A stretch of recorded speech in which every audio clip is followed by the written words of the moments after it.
Pendidik menjadi salah satu aset yang penting dalam memfasilitasi segala aspek perkembangan dari peserta didiknya.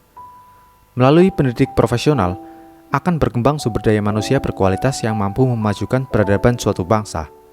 Di Indonesia, pendidik saat ini diarahkan kembali pada salah satu pemikiran hebat dari tokoh pendidikan Indonesia, yaitu Ki Hajar Dewantara.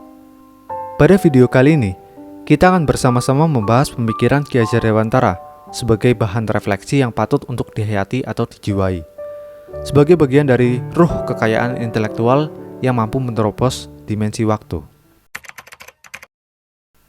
Ki Hajar Dewantara, yang memiliki nama asli Suwardi Suryaningrat, lahir di Yogyakarta pada tanggal 2 Mei 1889 dari bapak bernama Suryaningrat yang merupakan cucu dari Pakualam III dan ibunya Raden Ayu Sandiah.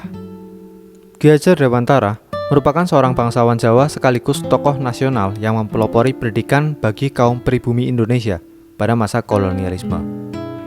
Hari kelahiran tokoh ini kemudian dijadikan sebagai peringatan Hari Pendidikan Nasional di setiap tanggal 2 Mei.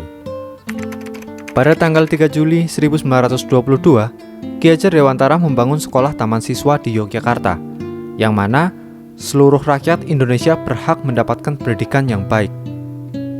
Ki Hajar Dewantara juga begitu memperhatikan kemerdekaan batin dari peserta didiknya dan pendidikan yang sesuai dengan kodrat keadaan.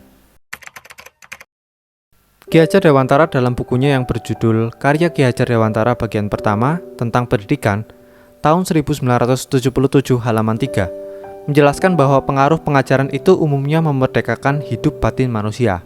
Artinya, bahwa kehidupan batin anak-anak tidak dikekang sehingga potensi-potensi dalam diri anak dapat dioptimalkan. Pengekangan pada kemerdekaan batin anak muncul dari dasar-dasar pendidikan barat zaman kolonial, yaitu Regering, Tucht, dan Orde. Sehingga, dalam prinsip Ki Hajar Dewantara, pendidik perlu menjaga kelangsungan hidup batin anak yang jauh dari pemaksaan. Selanjutnya, pendidikan menurut Ki Hajar Dewantara di dalam bukunya halaman 14 diartikan sebagai daya upaya untuk memajukan bertumbuhnya budi pekerti, pikiran, dan tubuh anak. Paham tersebut selaras dengan 3 unsur perkembangan penting yang dikemukakan oleh Santrok dalam bukunya Lifespan Development tahun 2011, halaman 15, yaitu Biological Processes, Cognitive Processes, dan Socio-Emotional Processes. Proses biologis yang disampaikan oleh Santrok selaras dengan perkembangan tubuh anak yang disampaikan oleh Ki Hajar Dewantara. Kemudian, proses kognitif yang disampaikan oleh Santrok selaras dengan perkembangan pikir dari anak yang disampaikan oleh Ki Hajar Dewantara. Dan yang terakhir, proses sosio-emosional dari Santrok selaras dengan budi pekerti yang disampaikan oleh Ki Hajar Dewantara. Ki Hajar Dewantara di bukunya yang terbit tahun 1977 halaman 15 memaparkan bahwa segala alat usaha dan cara pendidikan harus sesuai dengan kodratnya keadaan. Kodratnya keadaan dapat dimaknai dalam 2 hal, yaitu kodrat alam dan kodrat zaman. Kodrat alam bermakna tempat masyarakat itu berada. Artinya, bahwa segala aspek pendidikan harus sesuai dengan kondisi di mana peserta didik itu tumbuh dan berkembang. Selanjutnya, kodrat zaman bermakna bahwa walaupun alamnya sama, namun situasi dan kondisinya tidak sama dari waktu ke waktu. Artinya bahwa masing-masing zaman memiliki tantangannya sendiri.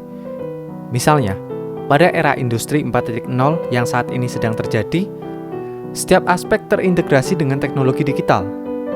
Kemudian, karakteristik dari peserta didik yang saat ini menjadi siswa yaitu masuk dalam generasi Z dan post-Z, yang mana memiliki ketergantungan yang tinggi terhadap teknologi atau disebut sebagai technoholic. Tentunya, hal tersebut menjadikan pendidik harus sadar dan mampu menyesuaikan pembelajaran dengan kondisi yang terjadi pada saat ini, dengan dasar kodrat keadaan yang disampaikan oleh Ki Hajar Dewantara tadi. Setelah mengetahui beberapa pemikiran intelektual dari Ki Hajar Dewantara, tentu kita sebagai pendidik harus sadar, sabar, dan peka dalam menangkap segala aspek yang dapat mengoptimalkan potensi dan memerdekakan batin peserta didik.